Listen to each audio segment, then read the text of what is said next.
This podcast contains spoilers for the movie Glass. Well, hello. Hi. Hey there. Welcome. Hey there. Thank you. This is it. We're here. Yep. This is our new talkies. Yes. Welcome to the new Talkies. That's what this is called. The new talkies. Talkies 2.0. Neo Talkies. We have taken our film reviewing YouTube show and they made it a podcast exclusively. This is a place where three filmmakers review movies. Is that a good way of saying it? Mm-hmm. Yeah, that's exactly what happens in this show. That is what happens here. Three filmmakers reviewing movies. Who are you? So I'm Kenny. Wow. Yeah. Nice to meet you, Kenny. Thanks. I work for a place called Karman Line Studios over on YouTube. I work there too. Yep. Wow. Wait, you work there too? What's your Yeah, name? my name's Taylor. Wow. Yeah. And you do what now? I work at a YouTube channel called Karman Line Studios. Oh. I mean, film production house. Got you. Karman Line Studios. Well, my name's D. I also work at a YouTube channel called Karman Line Studios. What? Yeah. Yeah. We're colleagues? Isn't that funny that we've never bumped into each other at like the water cooler? Yeah. Yeah, that is All weird. this Yeah. time. That's kind of weird. Mhm. Well, we are here for a reason today, and that is to talk about Glass. Yes. That's a big one too. Glass, yeah. Because M. Night Shyamalan, we've gone on a whole journey with M. Night Shyamalan. He's been a bit of an obsession of ours for a long time. Let's begin with a teensy bit of history about why Karman Line Studios is even a thing in the beginning. We made a podcast about this guy, M. Night Shyamalan, called WTF M. Night Shyamalan, in which we covered the rise and fall and rise Yes. again. Yes. It was. We believed we saw this beautiful story arc Yeah. of a We believed we saw. a rising superstar who had this cataclysmic fall, became a joke and a byword in Hollywood, right? Yeah. And then this comeback. Return to form. He was the comeback kid, right? Yeah. He, we hit. with, For a little bit. with The Visit being an adequate movie, which was a huge improvement over where he had gone, right? And then Split just knocked everyone's socks off. Yeah. And so we were all really excited for what was coming next here. The melding of two universes, which had never really been done. Making a sequel to Unbreakable and Split at the same time. Two of his best movies. Yep. And boy, did he deliver. He definitely delivered. That was sarcasm. He delivered movie. something. In audio, you can't always tell the sarcastic look on my face right now. But this movie was an absolute train wreck. Ooh. Yeah. Oof. One of the things that drew us to doing our podcast about his career was how weird it was that somebody could make The Sixth Sense, that just such a great film, and then make something like The Happening. Like, how can you have such a large disparity in quality? And that question comes up once again with Glass Yeah, compared it really to Split, does. you know? And it wasn't just Sixth Sense. I mean, it really his first four movies, while not all perfect and not all masterpieces, was enough of a thread to make you go, this guy is really special. Someone to watch He's out someone for. to watch, yes. Yeah. So much for that you had the ridiculous Newsweek article that called him the next Spielberg. Right. It wasn't People, though. What? It wasn't People magazine. I know. Yeah. That's apparently Knight's parents are rather strict with their expectations of their son. Very high bar. When he told them that he was on the cover of Newsweek, they just said, not People? Not People. I love that story. Them plummeting down to Lady in the Water, The Happening, After Earth. After The Village, The Last Last Airbender. Yeah. which is my These least are favorite not film just ever. like near misses. These are horrifically bad movies. Yeah. Yeah. Like utter failures in storytelling. Yeah. Yeah. With the only redeeming value being some audiences get the opposite enjoyment of what was intended by the filmmaker. So bad it's good. That's pretty bad. Yeah, right? that's terrible. You know, I want to say that Split was probably did as good as it did because it wasn't like. I want to say that we interpreted it differently than what Shyamalan did. You know, did he write Split? Yeah. Yeah, he writes all everything. those movies, right? Yeah. Yeah. I think I agree with you. Kenny said that you gave us a link the other day that talked about how Shyamalan should stop writing his own movies, and I very much agree after seeing Glass. Yeah. There's I'm sick of actually this, man. Of the greatest directors that you can think of, if you just make a short list in your head real quick, you might have names like Spielberg and Hitchcock and Scorsese up there. Of that pantheon of director, almost none of them write their own scripts. Yeah. Yeah, even Stanley Kubrick always adapted from books. Right. So, yeah, this screenplay, now let's get to Glass already. It felt like it was being made up as he went along. Literally. Yeah, it literally felt like that. It felt like I would agree, yeah. Not even as focused as a choose your own adventure story. It's more just like a road trip game where the next person next to you gets to decide where the story goes next. And even though you're telling a story about Little Red Riding Hood, the 5-year-old is going to introduce a spaceship or something. Yeah. Right? No, yeah, totally. I mean, it was insane. Yeah, when we started watching it, I got hooked into the aesthetic of the movie because it looks pretty interesting. It does have a cool aesthetic. And as we're watching it, I keep thinking, okay, are these setups? Because they're not really setting up anything, and I've been paying more attention to how movies have set up and paid off a bunch of different ways because I want to be able to analyze that more. But in here, it seemed like we weren't setting up anything throughout the first half of the movie. And after we got to the middle, I'm like, okay, what is going on? There's got to be some giant twist or something that's going to make all this clear.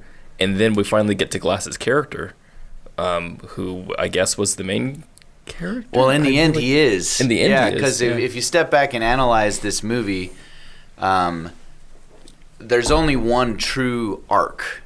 Yeah. Right? There's only one character who sets out an objective, goes after trying to achieve it, and then you can interpret whether or not it's actually achieved, and that's Glass in his quest to prove that the superpowered people are real, right? Yeah. However, that arc is like barely visible with all the other stuff that's going on. There's so much we other. spend 80% of the movie watching McAvoy doing impressions. Right. Yeah, that got annoying. That's I feel pretty like much we it, spent yeah. 5% of the movie with Bruce Willis. I know. Where like the whole hype of this was that we're bringing back David Dunn, right? This is going to be a sequel to Unbreakable. Yeah. And I thought we were going to have a movie where we were going to see David Dunn hunting down the Horde. Yeah. Like I thought that's what this whole movie was going to be about. And somehow we'd find out Mr. Glass was pulling strings somewhere or something like that. Right. But like the David Dunn versus Horde was over in the first act. It was, yeah. Then we had a moderately interesting escape movie in the middle. Yeah. That was maybe the strongest the movie ever got. Yeah. But once they got out, like that third act just not only was boring, which is sad to say for a huge fight scene, right? Like that. It was boring. Huge is going a little... Well, much. long. Parking I lot. guess Long by fight huge, scene. I mean long. Yeah. It actually was astounding by how not huge it was. Yeah. Because you're just like, why? Like, oh, this is the climax? How long is this going to happen? And also, how long is this going to happen without interference? Interference, Like, it just seemed preposterous. It did, yeah. A lot of standoffs. A lot of funny standoffs. Lots of standing and yelling. Yeah. Growling. Kind of embarrassing, actually, to watch it. It's just like... I hate to use the word, but it was almost cringeworthy. It was in some parts. Are you talking about the part where the Horde is standing at the edge of the grass, just Yeah, stomping, just like stomping and yelling, and like they didn't have a fight coordinator to make a complex scene, and so they're Yeah. like, "Why don't you yell at him again?" yeah, that You know? whole sequence, like that action was so bad. This also really reeked of low budget independent film. A very common thing you see, especially in short films and other low budget projects, Or Blumhouse. is like you see a description of some huge master plan. We're going to go to the world's tallest building and blow it up. That's literally pulling out the loaded gun, right? And you know the rule in the movie: you pull Right. out the loaded gun, you got to fire that thing, Yeah. right? That's literally saying world tallest building. There's a chemical plant. We're going to blow it up. And they never go to the building. I didn't even it's think a about that, CGI yeah. dot on the horizon. Yeah. They have a fight with like 8 people on the grass of an enclosed space, right? Yeah. Saves a ton on budget. They reference a high concept, but they don't do it. In this scenario, it was a big, like, head fake to me. It was just like, wait, I thought we were going to go there. Like, we totally, you were hinted from the first act that we were going to go to this place, and it just never happened. And that wasn't a twist. That was just disappointing. Yeah. Yeah, my biggest thing about this whole movie is that it was just kind of boring. Like the whole thing was just boring. I didn't really care about anything happening, and it was frustrating to watch this the doctor therapist character like trying to gaslight these guys into thinking they're not superheroes, but the audience doesn't know that, so we think she's actually just doing this because it's a random twist later. It's a twist. But it was Yeah. frustrating because with this point became null because of a dumb twist. Yeah. But it's still something that just irked me most of the movie was that, like, how could David Dunn or any of these guys, like, be tricked into thinking they're not superheroes when all David Dunn would have to do to test it is just bend a piece of steel or just punch a hole in the door. Yeah. It's like, just try. Well, I appreciate what they were trying to do there because I understand what you're coming from. Yeah. Because I was thinking the same thing while they're doing it. I was just like, yeah, if you're super strong, just freaking show it. Yeah. But I appreciate what they were trying to do, which is like, maybe this is all in your head, and maybe you can't actually do this. And I like how David Dunn was starting to doubt himself. See, You know. I like that idea a lot. Yeah, the but idea was cool. It does not fit in this universe. No. Because of the previous movies already fully establishing that they're superheroes. Right. Well, because Unbreakable that have was real powers. Well, Unbreakable was an origin story. Yeah. Right. Because it was about this guy who realized that he had powers, not even like thought him up. Right. Yeah. He didn't I have realized it. delusions of grandeur. He Right. He was in denial Very even. much tried to get away from this idea. Yeah. Yeah, I did. It's right in it. It's probably the most Shyamalanian thing about this movie is that conflict. He likes this theme a lot of guessing and second guessing whether or not the magic is real. Yeah. In The Sixth Sense, Unbreakable, and Lady in the Water. The Village. Yeah, Lady in the Water. Well, first, Sixth Sense and Unbreakable, it was all about how the magic is real. Yeah. Right? And The Village, you have the opposite, where the whole movie, the magic is real, and then it's proved, the Fake. twist is that the magic isn't real. Yeah. Right? And then this was like a hybrid of messing with both of those ideas. The character of the therapist was really problematic for me because it was just so unbelievable. The reveal at the end should reveal things that it brings all your information together. It makes it all connect. It makes all the dots line up and you go, whoa, that all makes sense now. But the idea that she's a part of a secret organization whose purpose is to prevent the rise of gods among us. There can't be gods among us because it's not fair, right? That's their agenda. Yeah. And her first line of defense is to try to convince them that they're not superheroes. And then if that doesn't work, they have a procedure. I thought that was utterly silly. I don't have problems with that kind of logic in the movie.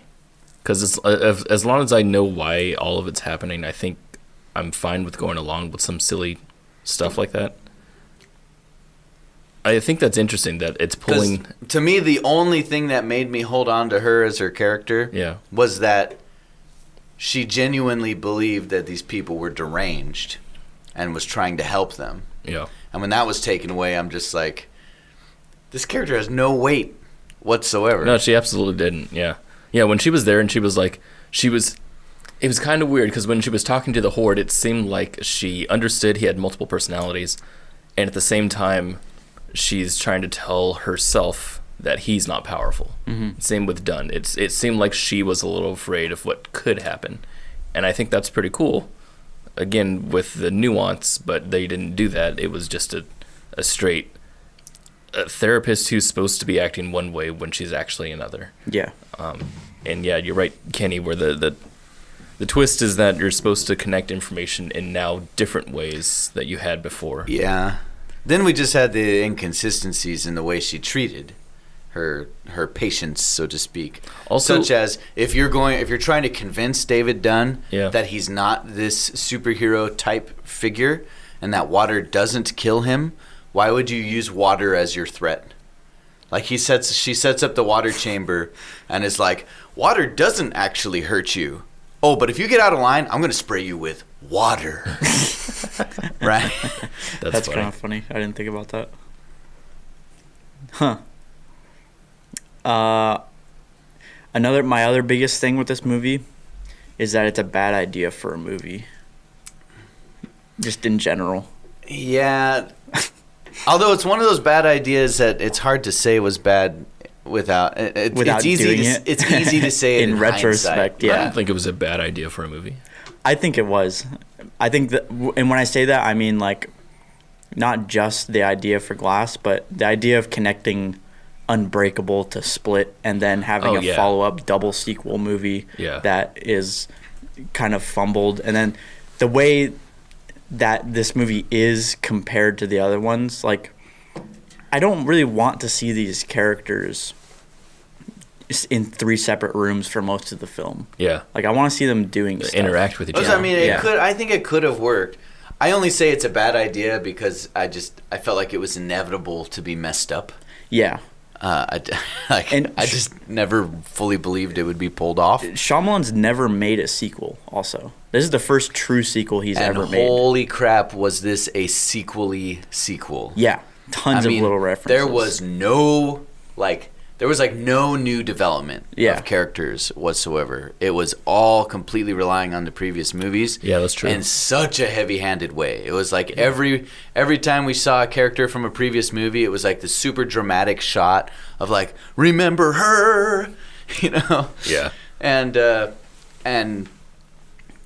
yeah, it was all reference. There's no way this movie would make a lick of sense to someone who hadn't seen the other movies. Yeah. And not that a sequel has to, but you don't have the same kind of emotional pull. You still have to go through some of the basic steps of developing your characters and stories, even if we already know them. See, to make the movie have weight. That was the problem, I think, with the movie in general, at least for me, was the whole idea of developing characters. They had zero development. No, it just jumped right in.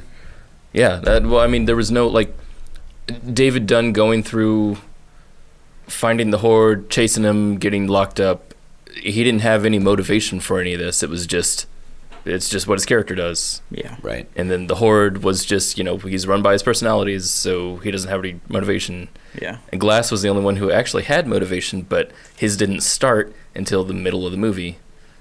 Also, it wasn't projected, like, because he's supposed to be this mysterious character, and this one of the stupidest things I think you can do is give your main character a mysterious vibe, because it doesn't make any sense to do that. It's like if your characters are supposed to be empathetic, you can't make them mysterious. That doesn't make any sense, and that's what pulled me the most away from the movie. I don't generally have a problem with logic in movies, especially with sci-fi movies. For some reason, I'm totally cool with things being weird. But yeah, when it comes down to connecting with the characters, if I can't do that, then you don't have a movie. There's no story taking place. Yeah. For a movie that was that is titled Glass, meaning it's about him, Yeah. and was built on the hype of Unbreakable returning, right, to the universe, this movie sure focused a surprising amount of time on McAvoy's character. A ton. Like, I feel like it was almost entirely about him. It should have been called Split 2. Yeah. It really if should have. anything, yeah. Split 2 and just leave David Dunn out of it entirely. Yeah, Because really, he was He a doesn't do non-player. anything. Yeah. And he dies And in a that's puddle. like the most frustrating thing in movies is when it's just we didn't go anywhere. Right. It's like we have characters, a thing happens, but in the end, like I said, there is progress in this movie, but you were never on board with that story, right? So the progress was Glass succeeded in getting his message out with a viral video to the masses about proving that the supers are real, right? Yeah. That you didn't know. Except if we had been telling the story of Glass from the beginning of the movie, if we had been developing his intentions and building some empathy with that storyline, then when we got to the end, we would have been all like, "Whoa, yes, Exactly. he did it! He succeeded!" Instead, we just watched him die, and then this video got sent out, and it just felt silly AF. Yeah. It's like he withheld the plot of the film in order to have it be the twist of the film. Yeah. The twist of the movie is the plot of the movie. Yeah, exactly. Yeah. It's released at the end. Except the thing that he tried to be a twist was so poorly executed that it was distracting. It was funny also. It was ridiculous. They're like all sitting in like the train station, like looking at each other. When's it gonna happen? When are they gonna start noticing? I mean the revealing the secret society. Yeah. Was so poorly done, where they show the clover thing, Tattoo. Yeah. and she says, "Touch me," because if he touches her, then he'll see The crime that she's committed. Yeah, but what does he? All he sees is them standing in a dinner room. Yeah. Where they close the curtains, and then everyone gets quiet and looks at each other, and like nods. Yeah. Okay. So she's in a party group of some kind. I don't sex know. cult. And then since that didn't give enough information, she describes it all in very lengthy prose over the next 3 scenes. Yeah, that was long. I mean, painful. Yeah, that right? was really long. And it all was new information.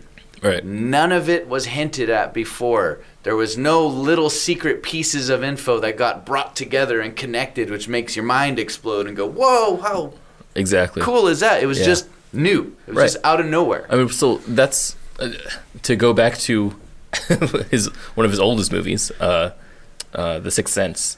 You know, the fact that you learn that Bruce Willis's character is dead is that you're understanding that this is a rule in the movie that can't happen. And that's why that is still known as one of the greatest twist reveals of all time. Right. Is because when it hits, a whole third of the movie that you didn't even know you watched just comes together in your head in like a rush. Yeah. It's like, whoa, whoa, whoa, whoa, whoa, whoa, whoa. Yeah, and it makes sense that way because you're hinted throughout the whole not really hinted, but you're given information that you can rebuild later. Because if you rewatch that movie, it's almost obvious. Right. Once you know what you're looking for, it's painfully obvious. Yeah. How Bruce Willis is dead through the whole thing. But you can do this. You could say the same thing with Glass. You could say, as you're watching the whole thing, "Oh, these guys are just part of the secret society, and what they're trying to do is just make these superheroes think that they're not." And you could watch it that way. But the information, the way it was given and the way it paid off made no sense for the twist to happen, right? I don't think a twist can be predicated on rewatchability so much as it can be on connecting all the information at the end and having that rush, like you said, Yes. I don't understand why they were able to capture and imprison the supers at the beginning, but couldn't do it at the end, and they had to kill them. Well, especially when and that they have supposedly a procedure that would undo their powers if they could just do it. That's why I'm just like, why are we going to convince them they're not supers? You're going to have to do this all again. You're using we could just do John Lasseter language. Oh no, I know. This is straight out of the better version of this movie called The Incredibles. Just a frustrating movie. I think go on. James McAvoy's performance has been pretty overrated, to be honest. Not that it's bad.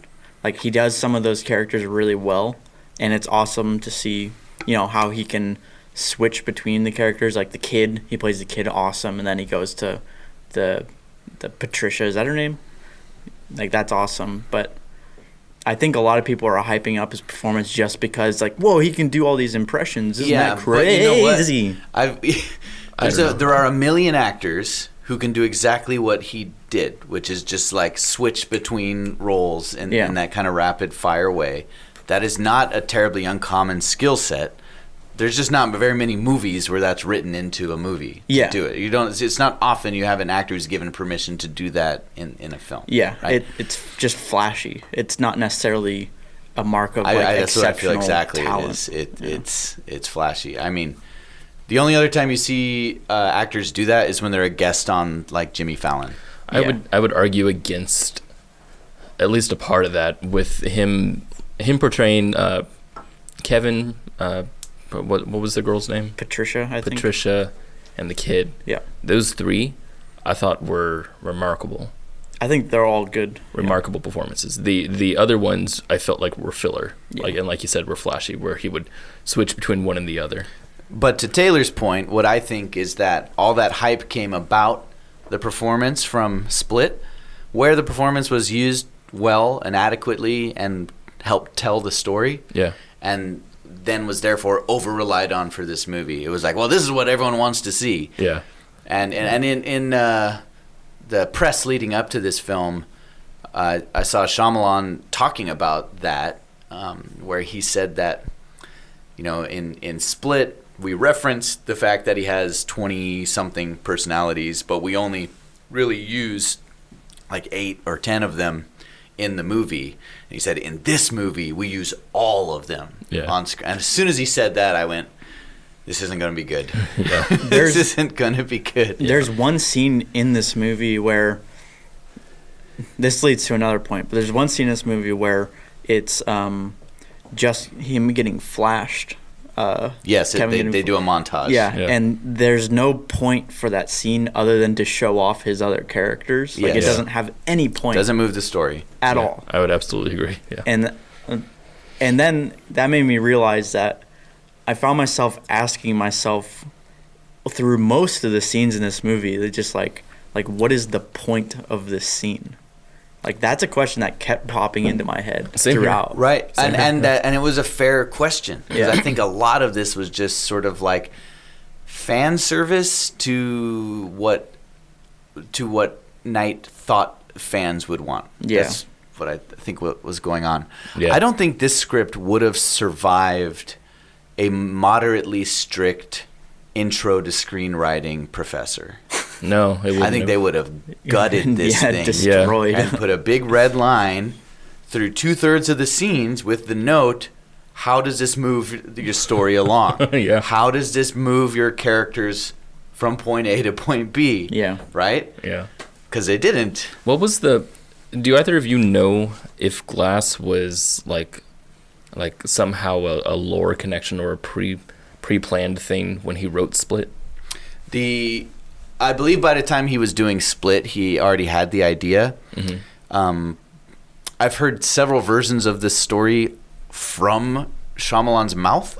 So I think the lore has evolved over time. But from what I've pieced together, it sounds like when he made Unbreakable, he had long foresaw the idea of making a sequel someday.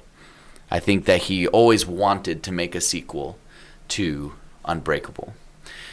And then when he made Split, I believe he entered into Split with the idea of making it on its own, but because it was in a more or less reality grounded version of contemporary Philadelphia, he went, oh, that's also where Unbreakable takes place, and put the two things together. I do know that the Bruce Willis reveal was shot completely separated from the rest of Split. Well, so I wonder then when he went into like if he had the idea for Glass as he was finishing Split, and maybe that was it. Because this doesn't feel like a sequel to Unbreakable. It definitely feels like a direct sequel to Split. I would agree. And I also don't think it holds up. Like, if you think of it as a trilogy, like, it's a completely inconsistent trilogy. No, it feels like a 10-year-old. Yeah, like Unbreakable doesn't even feel like it's in the same universe. That's just it. I mean, the fact is, you could take David Dunn out of this movie. If you just put in a police officer who catches the horde, right? It'd be the same and take all the rest of the David Dunn stuff out. Just put in a security guard who fights with the horde at the end. The movie doesn't change a bit. Yeah. Right. Well, I mean, I understand where you're coming from. There is the part where, David Dunn is trying to tell himself, no, this is real. My powers are real. Because I really liked that whole sequence. I like that too, but it didn't impact the story because we also had the horde did that too. Right. The horde has the same conflict. Right? You know what was funny is that that same conflict was for the horde and for what's his name, David Dunn, but it wasn't for Glass. Like he never for a second doubted. They either are he's super smart. Well, no, remember she right away said we're going to do this surgery on him. Yeah. Which means she had already given up on convincing him for one reason or another. Because she had said, we try to convince him first, and if that doesn't work, then we do the procedure. But he'd been locked up for 20 years already, right? Yeah. So I'm guessing that she had already done her thing and tried to convince him and knew that she couldn't do it. Well, then that's a weird thing then to have two characters face that conflict in this whole 3-character setup that we've been making teasers and posters about for the whole thing. But that's why it was so weird when to buy into her as a real therapist, and of course in the end she isn't really, but the fact that she says, I'm going to make this strong case to you as to why you're not super. I'm going to make this strong case to you as to why you're not super. I'm doing a surgery on you that'll fix you. And I'm like, well, why aren't you just doing the surgery on all 3 of them?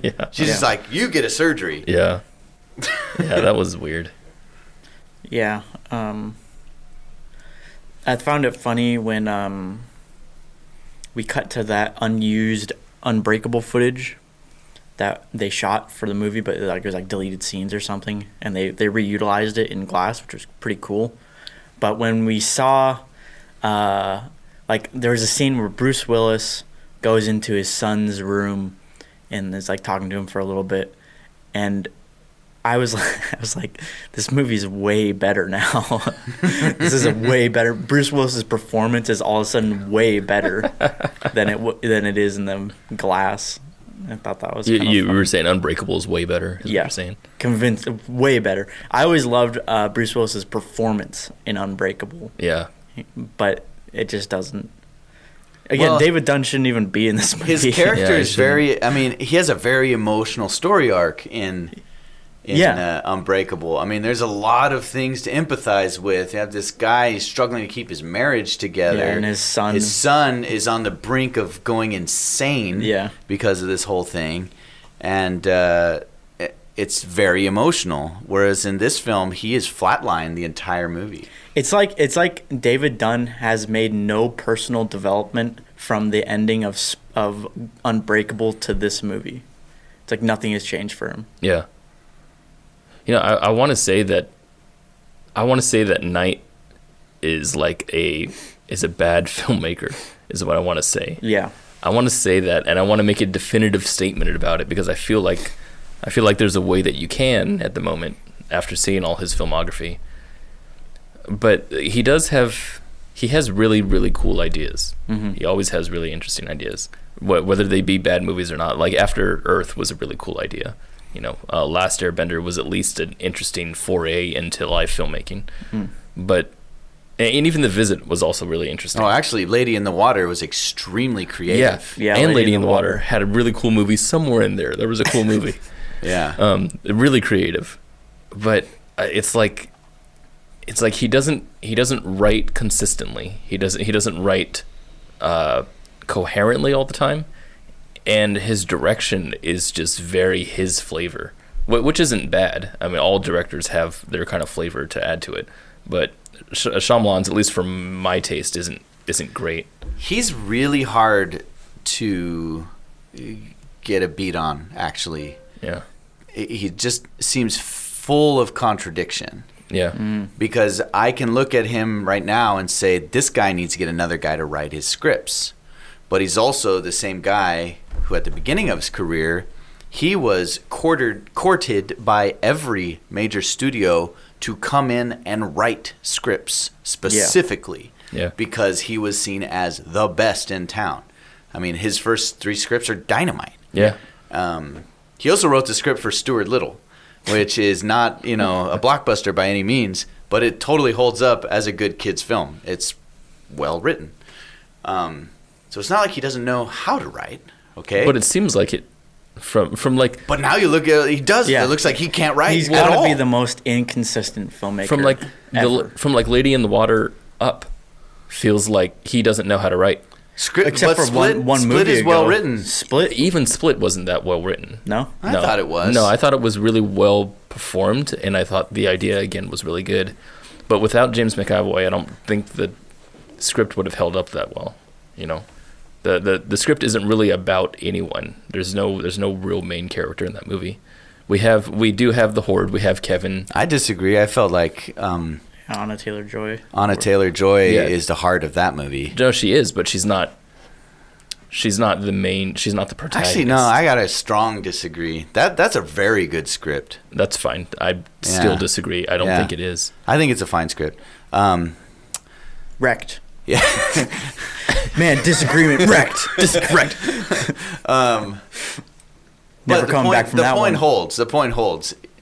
We have examples of him being a great writer, Yeah. and we have examples of him being a terrible Horrendous writer. Right. I mean, this script felt like it had no effort into it. Right, and so that's what's weird about it. Is like you said, there's tons of contradictions. I'm wondering here. if there's like a focus thing going on, Yeah. or a confidence thing, Yeah. where it's like it's in him, but he has to bring it, and he doesn't always bring it for some reason. But maybe it is a confidence thing. I don't know. I mean, he had a huge writer's block with Lady in the Water.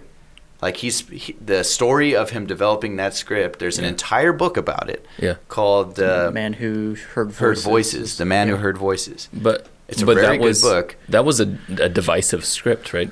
That was one he. No had. one likes that script. Right, well, no. Divisive as in he when he wrote it and pitched it, or he wrote it. Oh, for, no one believed in it. Right. Yeah. Right. So I think you're right. I think it took a hit, or he took a hit on his self-confidence for that. And now let's look at directing. I think we have examples of him being a very good director in the past. Yeah. And even in the more recent future. Even Split is really well I directed. think Split is well directed. I think The Visit is not as good as some people make that movie out to be. Yeah. It's just a mediocre movie. It's kind of fun. But it's well directed, yeah. But directing that type of movie with these kids, that's tough. not easy, and Yeah. it succeeds. Yeah. So I mean, his bad movies are not necessarily bad because he is a bad writer or bad director, but at times he is a bad writer and bad director. Right. Oh, he's Well, I mean, he's like quantum mechanics. No, he's the Horde. After He's Earth. the Horde. He's the Horde. He has a Spielberg in him, Hitchcock. and he has a Tommy Wiseau in him. After Earth was a terribly directed film.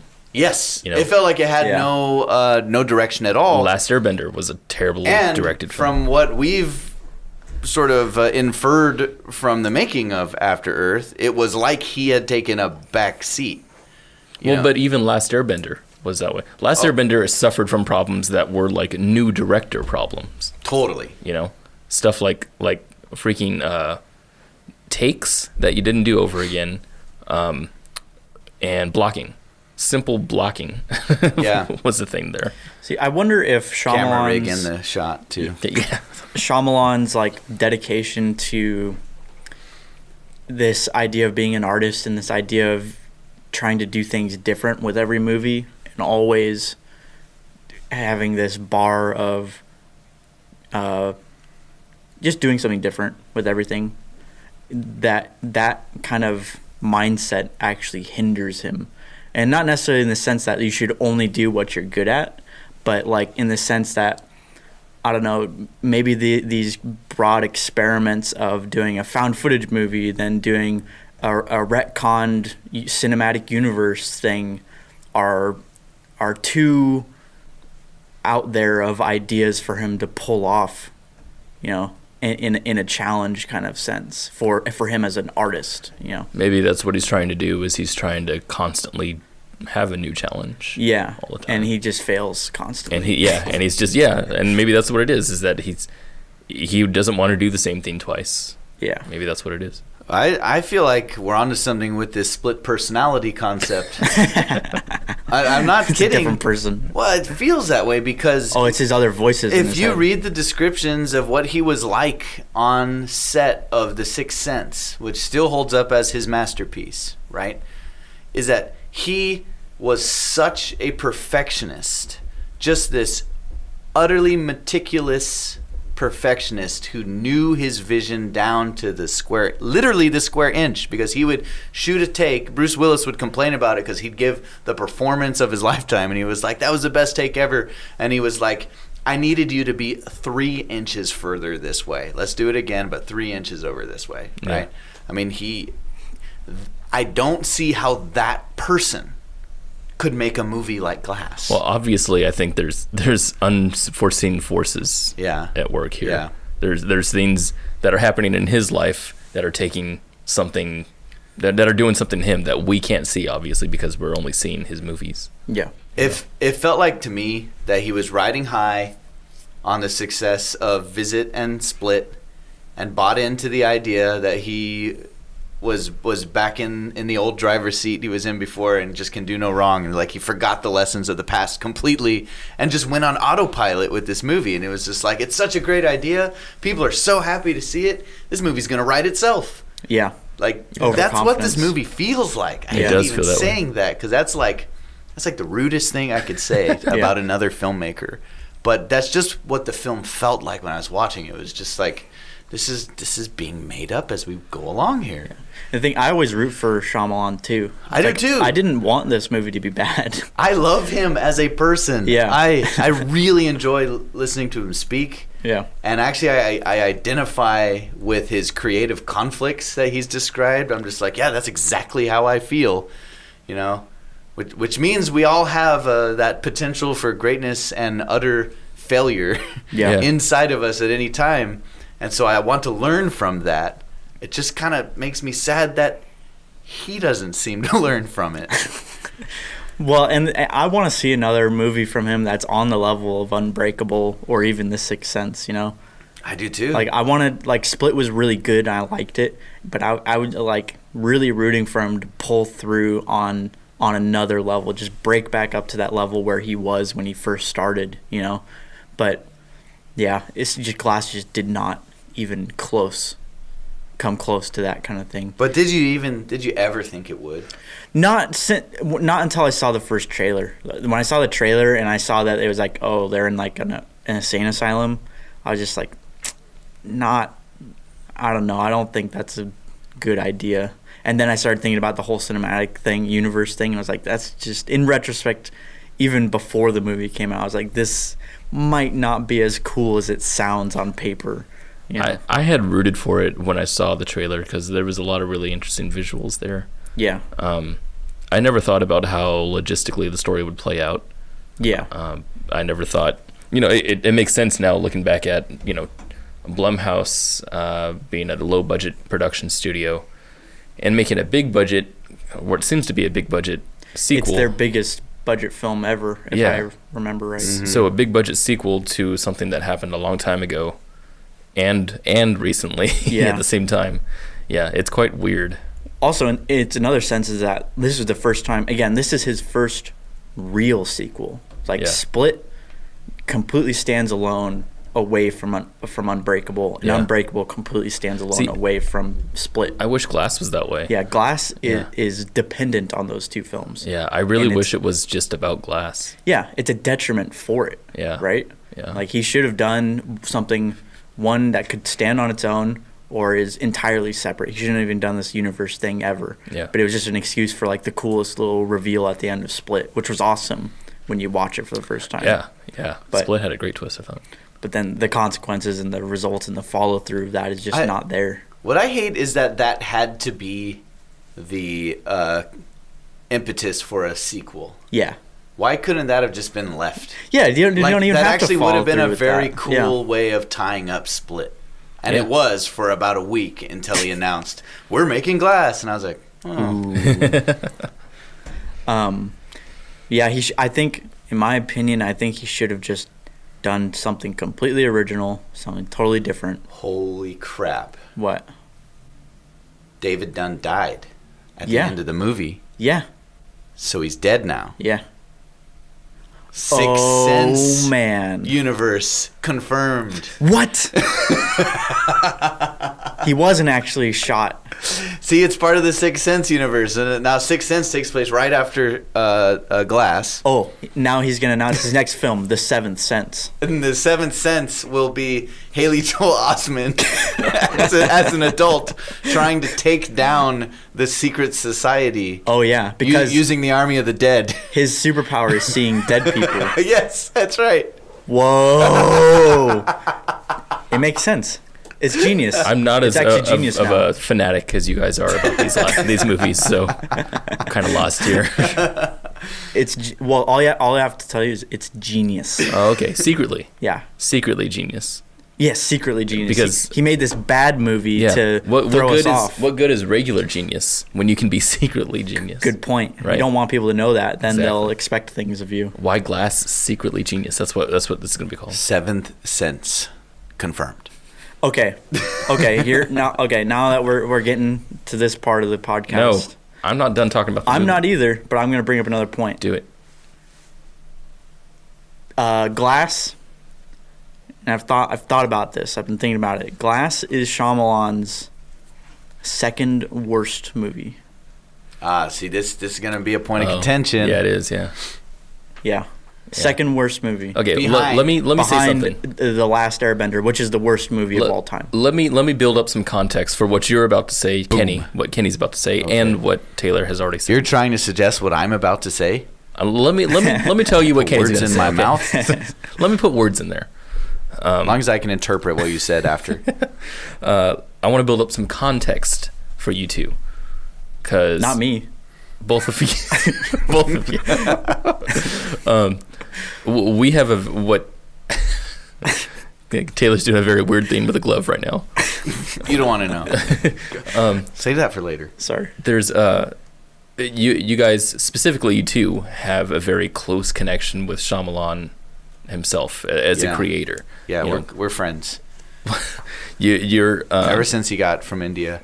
you guys started the podcast WTF Night Shyamalan before I came on board, and both of you guys kind of had this idea that there was going to be a documentary that we're making. Still in production. Still this whole thing about studying the man himself, right? Yes. So there's a lot of investment going on there, Right. and so going on into Glass, you're not coming into Glass the same way I'm coming into it. I'm coming into it knowing that Shyamalan is just a director that I've known in the past, that I've seen maybe one or two good movies from, kind of usually bad movies after that.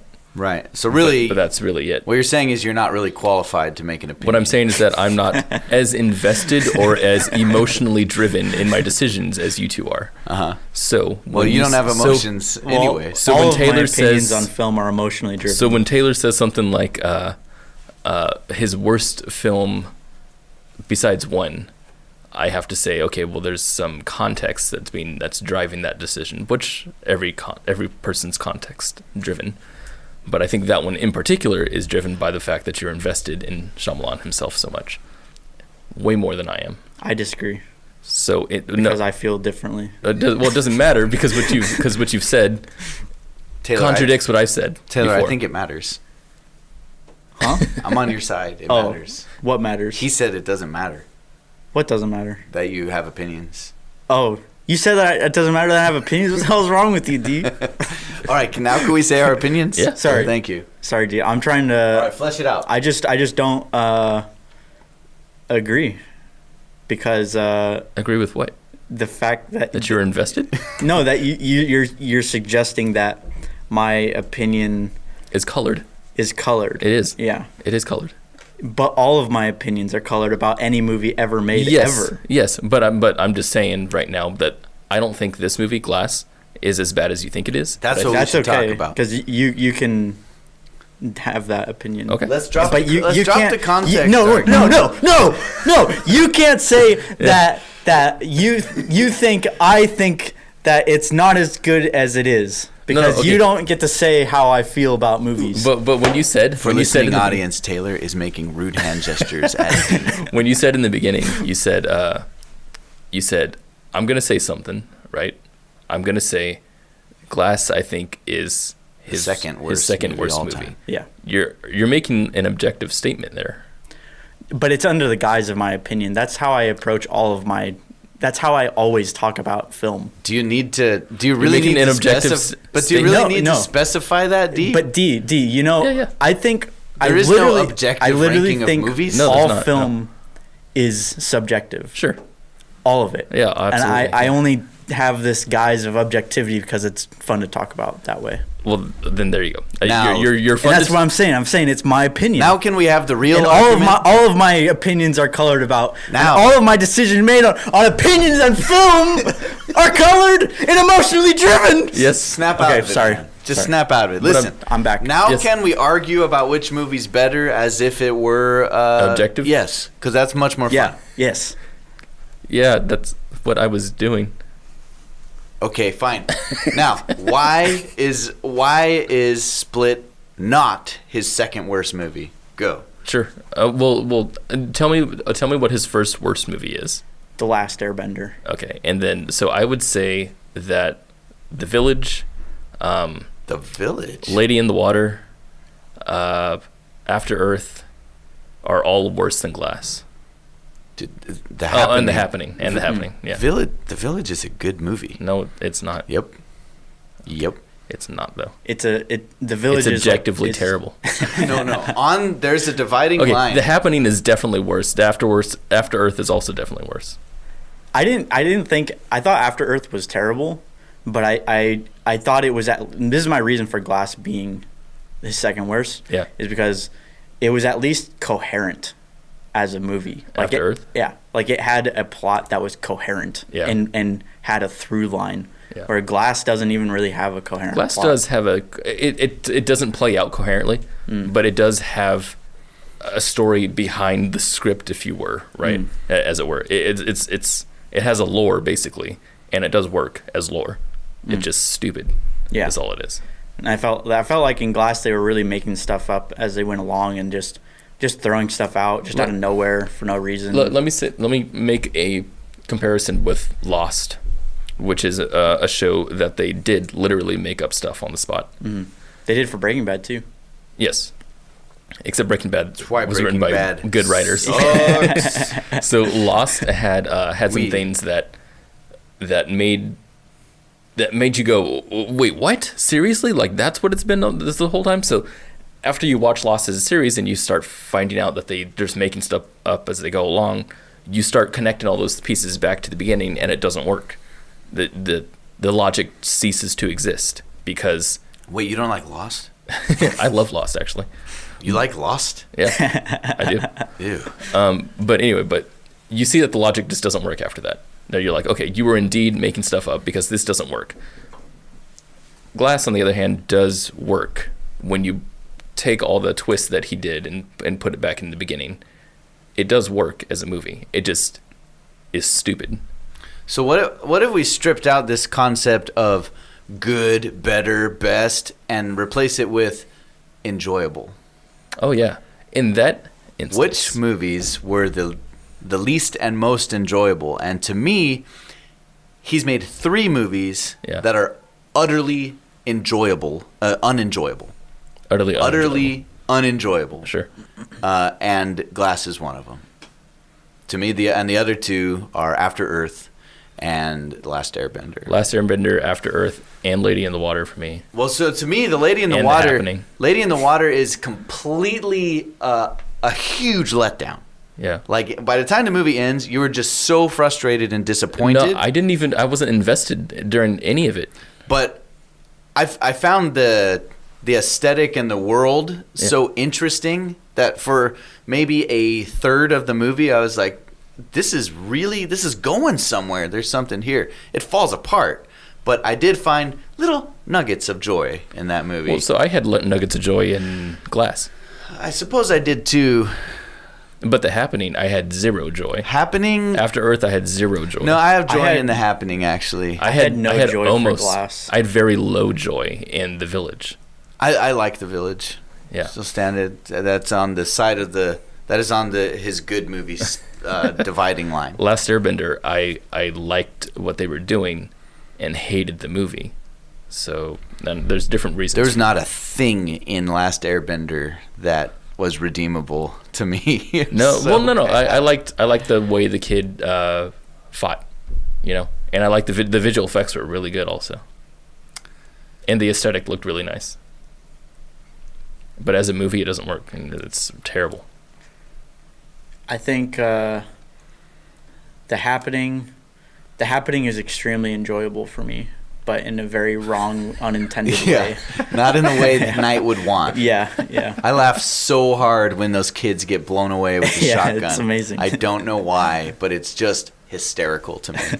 Glass was really unenjoyable for me. Like it was so painful. Like I literally had a headache when I left. Like it was painful. There's parts of it that I really, really, really were invested in. Like when Glass was starting to unveil his mastermind thing that was happening. I really liked that, I liked when Samuel L. Jackson, Mr. Glass, sliced the orderly's throat. Yeah. That was a good moment. Except I wanted to see the blood. They really did. Should have been R-rated. They really did. It wouldn't have helped the movie. They really did pull their punches on the violence. They really throughout. Did. Yeah. Dude, some of them were so bad. Like when It was like TV tricks. when the horde came over and started attacking one of the police officers with his shield up, Yeah. and he was just like banging on It felt like a Yeah. setup, like we're Come going on. to get something's going to happen here. The guy's going to get crushed under it or something, and nothing. And it's like this big action and then he scene. starts eating him Right. off camera. Off camera. Yeah. He took invisible bites Like, too. He comes that- up and he chews that's twice like- and there's nothing in his mouth. That's like a primetime television trick. It is definitely, yeah. And this big action scene's going on, and like the Horde, the Beast, and David Dunn both get to fight their own little group of police officers, and we see how they go about doing that. And the Beast eats them and just kills them. And David Dunn's like, "No, I can't fight you. Here, I'm gonna push you all into this crate." And then we see this shot where he puts the bar through it, and then he bends it like slowly. Yeah. And we just stick on that shot for a little bit, and it was just like. Well, it's and then supposed he to show that drowns. he's actually superhuman. Yeah, but the way it was executed was unbelievable. It was It like also comedic. looked. It also looked boring. It was boring. Yeah. It looked silly, unnecessary Yeah, for him to put that bar in there and bend it was it. almost underwhelming of his strength. It was like, oh, Well, a lot. It would have been another thing if you put it in and went. That whole Yeah. fight scene seemed very undercut. extremely. Like that's the thing. I was like, I walked out of that movie and I was like, yeah, M. Night Shyamalan sucks at action. Yeah, like He has said felt that, way a lot. actually. He has actually said that he doesn't like doing action. But the thing he says actually doesn't ring true. At least in this case, he says that he likes to direct action scenes to unravel the story and Yeah. characters, and that's not what happened here. Well, it kind of did. I mean, because again, it's about proving that they're superhuman, right? That is what they were trying to do. Which we already knew from the first movie in the trilogy. Yeah, but it's the question if that's anything, set up on this movie. it proved they were a little less super than I think we thought they Right, were. Yeah. right. That's what it did. Yeah, that is what it did. Dude, he drowns. And I'm like, it's by like, no name. when- I mean, I guess that's cool that he can flip a car over, but when the it's not- horde came over and started lifting the car, I was not- like, oh, he's gonna just like Throw flip it. it over. Yeah. He puts it just- on its side. On its side. Yeah, it's like, well, actually, they literally did what the therapist was claiming they did. yeah. Like the therapist said, you've done what the strongest people in the world have been able to do. See, And that's what it felt like in this. I'm like, well, I've seen the strongest man in the world flip a car like now that. that's what was interesting though about those scenes to me. When he was bending the bar, I was like, okay, he's doing something that's really That's what I mean. hard to do. It would have been very interesting if they continued to tote that line of, are they really super, are they not? Right. Well, so and also when the horde started eating that guy, I was like, okay, so now he's going above the line, where now he thinks that he can eat people. Well, they did that in Split. Yeah. Oh, the they did. I girls. forgot about that. But yeah. Anyway, interesting stuff that never actually played out.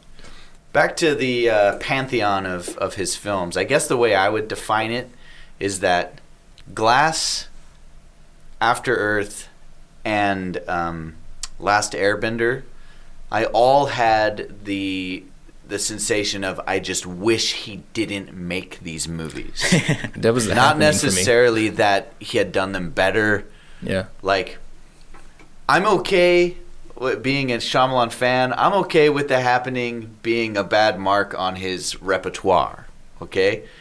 And for people being frustrated with Lady in the Water, and like, I give my favorite filmmakers leeway to try things that are nuts, and for them to fail catastrophically. That's Sure. cool. That's what Lady in the Water was. But yes, it was. Yeah. But these three, I just regret that they exist at all. That's Lady in the Water for me though. There's no redeeming quality for that movie for me. At all. Or The Happening. The Happening is funny to watch, and it's not a funny movie. That's bad. That means it's bad. I think there's a little bit The of Mark Wahlberg performance is so bizarre. It's weird. There's, I'm not saying that I hold this opinion that it's true, but I'm just going to play slight devil's advocate about The Happening. The devil needs an advocate. Yeah, so Devils do need. Yeah. so doesn't have Satan, enough, Satan, you can do we're this, with you, buddy. I'm there with you, dude. Yeah, The Happening time. Yes, was made with the intention of it being a campy B movie. That's all I'm gonna say. Okay. That's why it's goofy. Which So it wasn't meant to be absolutely positively serious. The whole thing. In that respect, Lady in the Water and not the Village, Lady in the Water and The Visit, both have that goofy aspect to it because that's what M. Night Shyamalan Yeah. does. Yeah, he is a little yeah, goofy. Yeah. he is goofy. And they were both terrible movies because of it. The Visit's not a terrible movie. No, The Visit is not. The Visit works as a script. I won't say I enjoyed it. I didn't really enjoy The I enjoyed Visit. The Visit. But I think maybe a better way to put this is that the Lady in the Water and The Happening, I believe that M. Night Shyamalan, as misguided and wrong as he was in his decisions, Sure. was in on those movies. Yeah. Like, I see his spirit Yeah. imprinted on those films. I could agree. Yeah. For After Earth and Glass, I feel really like these were phoned in. Like, there just wasn't the kind of effort put Which is into really it. sad to say about Glass, because Glass is not a big studio movie. Glass doesn't It- feel that phoned in to me. The script does. The script does. No, the script feels like him to me. The like- script feels like like the Split. worst of him. No, it feels like Split, except a little less is what it feels like to me. It was odd. Like, I guess you're right. Yeah, because there, like, as soon as like she said that line about the magic being real, or she actually didn't say that, but she basically said something along that line. So I was like, oh well, that's a very obvious Shyamalan thread. It was theme, really yeah. weird for her to go up to dying Glass and just say, hey, you just know that you were right. Yeah, why does she At least care? you can die with the knowledge that your theory was correct. Yeah. And it's like, well, because she needed to reveal more of her backstory. Yeah. You know? So what kind of pizza is this movie then? For new listeners, we rank our movies by what kind of pizza they resemble. That all Huh? Does that sound weird? Makes sense, right? There's lore based on this. It all goes back to I think it was another Bruce Willis movie. Was that the first Death pizza? Wish? Was Death Wish the first one? I don't know. I don't think it was the first one. I don't remember what movie it was, but I think it was. I don't remember which one of you it was. It doesn't. The idea is that We make pizza analogies. well, One of you said this movie is like a pizza that has all the right parts, but Oh, you never yeah. put it in the oven. That was it Death just Wish. wasn't baked. That was Death Wish. I think that was you. That was it. Right, like it's a frozen pizza. We never put it in the oven, and it was such an apt description of how Right. we all felt about the movie that from that point on we have been using sometimes completely silly fictional forms of pizza to describe how we feel about the film. Well, also, and pizzas are not objective. Right. So- It's not a 5 stars Yeah. or thumbs up. There's nuance to it. There's There's a lot of nuance. Yes. So, Taylor, you lead us Do I have to off. start? Yep. Oh, jeez. Can he have Cheese? A cheese pizza? Cheese pizza. Cheese pizza. You're Okay, here well- first. Glass is a cheese pizza. Glass is, I don't know exactly what kind of pizza A glass glass is. pizza. Glass is a pizza that is like, so you get your crust and it's like a dessert pizza. So like it has like chocolate sauce on it and like icing and like cinnamon and it's just not really what you want when you get a pizza because it's just a dessert item. It's just not what you Like want. you wanted not a what you normal want. pizza, Yeah. they gave you a dessert pizza. like I'm hungry for like lunch. And I want like a New York, pepperoni pizza sold by the slice, and I walk in and all they sell is like chocolate sauce pizza. Like it's just a dessert. It's not a pizza at that point. You want to go next? Steve? Oh wait, hold on. Sure. Let me add one more thing to that. Okay, go ahead. And the dessert chocolate pizza is bad. It's not good. It's not even a good dessert Yeah, pizza. it's not even good. Yeah. I would say, you know those pizzas that you get in a walk-up kind of pizza joint. Yeah. This is a walk-up pizza joint that exists in the suburbs. So it's there, but it's not always used. People don't always go to it. They don't make that great a pizza. It's just it's a walk-up pizza joint, and you go up there and you want to get a certain kind of pizza, but all they have is cheese. You can't. They're sold out of all the others, and they only sell really, really, really big, like 3-foot long slices of pizza. And you're like, I don't want that much pizza. And they're like, sorry, you're gonna have to take it. And so you're eating it, and you're just like, when's this gonna be done? And you just keep eating it, and you're just like, I don't think I want to keep eating this. And other people are like, no, it's good, dude. Just keep eating it. You're like, no, It gets better. it gets better. So,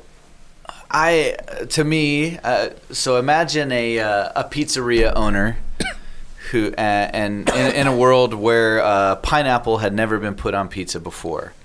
Now it's going to That's hold. awesome. That sounds great. Let's hold that judgment because in some people's minds, pineapple's a good thing. I like mine. Hey, pineapple is a good thing. Just I like pineapple doesn't on belong on pizza. pizza. It's good stuff. It's All right. not. It's Now, I nod my head. all right.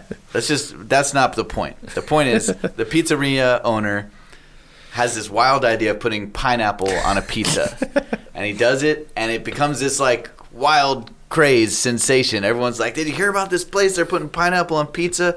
And he rakes in all this money, and he's so satisfied, and he's like, I've got to do more of this. And so he's like, gets all this hype built up about how next week you come to my pizzeria, we're going to have pineapple pizza, we're going to add mango and papaya and kiwis and passion fruit all on the pizza. And everyone goes, well, the pineapple was good. This will be great. And they show up, and it's just the worst pizza imaginable. It's like you're gagging on all this fruit pulp dripping off of your cheese. Gross. Just terrible. That is what kind of pizza glass is. That's great. Yeah. That's unfortunate. That's great. Yeah, Made and me gag a I little think bit. we've about killed that topic for now. Oh man. I'm sure we'll talk about glass again in the future. We will. And other Shyamalan. The feeling this movie will haunt us just as much as Shyamalan's other misfires have. I am glad actually that this movie kind of left an indelible mark on us because we Yeah. like movies that we have to keep talking about. Yeah. Yeah. You know, Yeah. purge it from our system like episode 8 of Star Wars. We've been at talking about least- episode 8 since it came out. Yeah. See, there's movies that are bad, but there's also movies that are bad and memorable. Yeah. Right? And Like, Glass is one we'll of be them. talking about this movie for a long time to come. Also, Glass has done very well. It's made like its budget back 3 times. Oh yeah, well it's a good movie. Oh yeah, that's why I was trying to just Well, prove you our know how whole much money they conversation saved by wrong. not going to that fictional skyscraper. Yeah. What I mean is Shyamalan will have another film out fairly soon, I'm sure. Oh, it's Because probably I already kind a of hope so, success and I hope it's production. not in his. I hope it's something new. Yeah, I hope it's Yeah. something new. Because I want him to make what's the love one? Oh yeah. Dude, I can't remember. Love something rather. Love Actually, That's not it. Love Undone. Love Simon. Love Simon. Yeah. Oh, did you know he was gay? Simon? Simon? Yeah. Wait, that's a gay movie? That's a gay movie. What? Yeah. Can you believe that? That's insane. What do they think of next? I don't know. I feel like a significant underrepresentation of straight films. Okay, seriously, we need more straight films. Yeah, definitely. We need needs- more straight white males in films. That's what we need. Kenny, you're all done. idea what you guys are talking about. We're talking about straight white male films. Yeah, we Straight need white male. we need more straight white. Like Ghostbusters 3. Right? Thank you. Finally. Finally, a male-led sci-fi film. Labor of Love. Oh, Labor of Love. Yeah, he's had this script they had written and sold and bought back Oh, yeah. long ago. Which And means it's it's- probably good because he wrote it when he was like No, not it's terrible. probably gonna suck. What? I don't know if you guys know this, but M. Night Shyamalan, he's not that great of a filmmaker. There's What? also he's also No. producing a TV series right now. Wayward Pines? No, Wayward. No, it's called Untitled M. Night Shyamalan Project. See, I don't Wayward Pines 2. I don't care about anything any director produces on television. Me neither. Neither do I. We didn't even talk about Devil. Oh, that doesn't count. He Oh, hey, produced we and should talk wrote about that. Devil sometime. Except it does feel a lot like a bad Shyamalan. We need to movie. talk about Devil sometime. I haven't seen that one. We didn't talk about You should Praying with watch it. Anger. Oh, that's actually a kind of a cool movie. Actually, Praying with Yeah. Anger is pretty dang cool. Yeah. Yeah, we enjoyed watching that. Okay, thank you for listening to the Talkies. We'll be back here with another movie to tear apart very soon. Next Tuesday. And until then, I'm Kenny, I'm D. And I'm Taylor. and we will see you at the Talkie.